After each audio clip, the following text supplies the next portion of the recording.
Indoctrination schools have long been mediocre. Now they're woke too. Yep.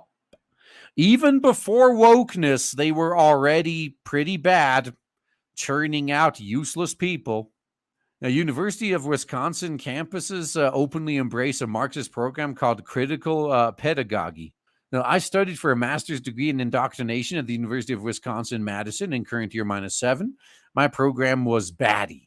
We made burn, loot, murder friendship bracelets. We passed around a popsicle stick to designate whose turn it was to talk while professors compelled us to discuss our life's traumas.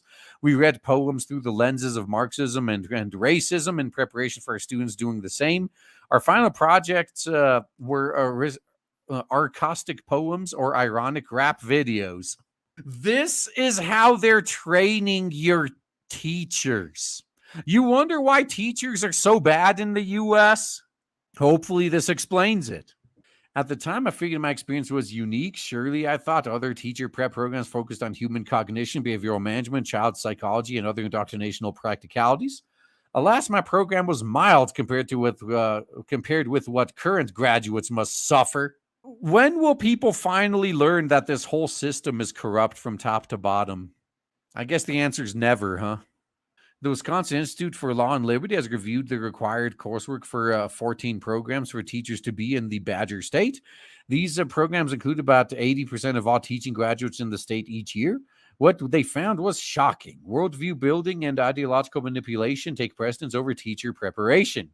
And you just now, like a few decades after this started being a problem, even bothered looking into if there's a problem here? How long can people like us been, how long have people like us been calling this out and just getting ignored? On the syllabi, noticeably lacking are academic literature or manuals of classroom instruction. Instead, Hollywood movies like Freedom Riders, popular books like Jonathan Kozol's Letters to a Young Teacher, and propaganda like Racist Baby abound.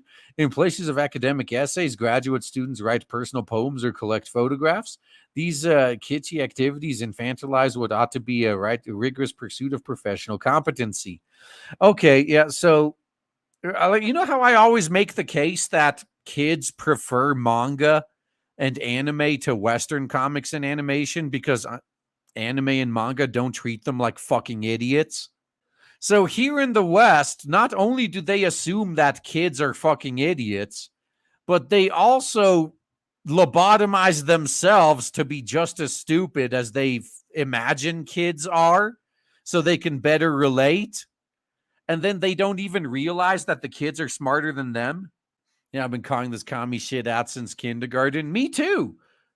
Me too. Like, remember that good old, like, oh, did you bring enough for the rest of the class? Like when you just eating a candy bar or something? Like, fuck no, I didn't, bitch.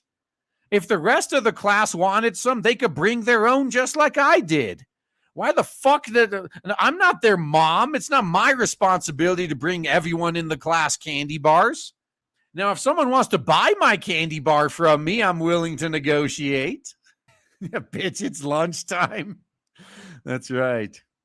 The University of Wisconsin River Falls defines indoctrination as a social justice and change agent. The University of Wisconsin Stevens Point commits to racism. Each program exhibits a philosophy of indoctrination called critical pedagogy, made popular by Brazilian Marxist Paulo Freire, that envisions schools as places not of academic instruction, but of social change. No, they're not training kids to be functional members of society. They're training them to be brain dead activists for the cause. And it's working very well. Now, Freire and one of the authors assigned most often in schools of indoctrination, mapped the oppressor-oppressed dichotomy onto the teacher-student relationship and advocated for what he believed was a liberatory indoctrination. He cited the Maoist and Leninist revolutions as ideals of his thought in action. When Freire shifts his Marxist ramblings to a practical advice, he encourages teachers to spur their students towards discontent with the world around them. Yeah, you want to know why everyone is so miserable right now? It's because they've been programmed to be. This was all intentional. Hey, yeah, no, just ignore the fact that even if you're ultra poor, you still have a better quality of life now than royalty did 200-300 years ago. Yeah, you need to be miserable because someone else in the class has it better than you. So if there's a practical training involved, it's likely to be how to discuss alphabet soup issues with 3-year-olds. The same philosophy encourages action civics. Rather than teaching a straightforward history curriculum, indoctrinators are expected to encourage their students to advocate social change. Oh, just wait till they achieve their change and then they get forced out. Now, Wisconsin is no outlier. Regressive activism is flooding American classrooms because the teacher prep schools are steeped in it. In current year -3, at James G. Martin Center for Academic Renewal received the Indoctrination School syllabi at the University of North Carolina at Chapel Hill, the University of Michigan, and the University of Wisconsin-Madison. The results are unequivocal, wrote Jay Sacklin, the study's author. The most influential feelers in our indoctrination schools are radicals who adhere to a collectivist utopian vision. You just now figured this out? Like, man, I could see that even when I was a kid. What teachers to be aren't being taught is perhaps even more concerning. The National Council on Teacher Quality reviewed how many schools of indoctrination taught prospective elementary school teachers the science of reading. The decades-old research that confirms the necessity of phonics, spelling, and vocabulary instruction. Only 15% of schools emphasize these elements in current year -16, which increased to 22% according to a survey from current year -3. Oh, that's it, huh? The implications of these syllabi are chilling. The Wisconsin Institute for Law and Liberty paper reports that almost 2,000 students graduate yearly from Wisconsin's indoctrinator training programs. The Indoctrinators College at Columbia University has more than 90,000 alumni. These instructions are producing a teaching workforce imbued with radical ideology but lacking in instructional skill. And it shows, doesn't it? Just look at the new generation. It fucking shows. The results speak for themselves. Their influence over thought, policy, and instructional practice and curricula is far-reaching, unless you pull your kids out of the system. Oh, man, McCarthy saw it decades ago. Exactly. That's the uncomfortable truth that people have to come to terms with now, was that McCarthy was right. He went about it the wrong way, and he was focusing on the wrong targets, but he was right. Students are the obvious losers, but teachers suffer too. It's almost a rite of passage that every teacher must go through hell his first year. Partly this is a function of getting used to the job. It's also a reflection of how ill-prepared they are by their training to stand in front of the classroom full of students.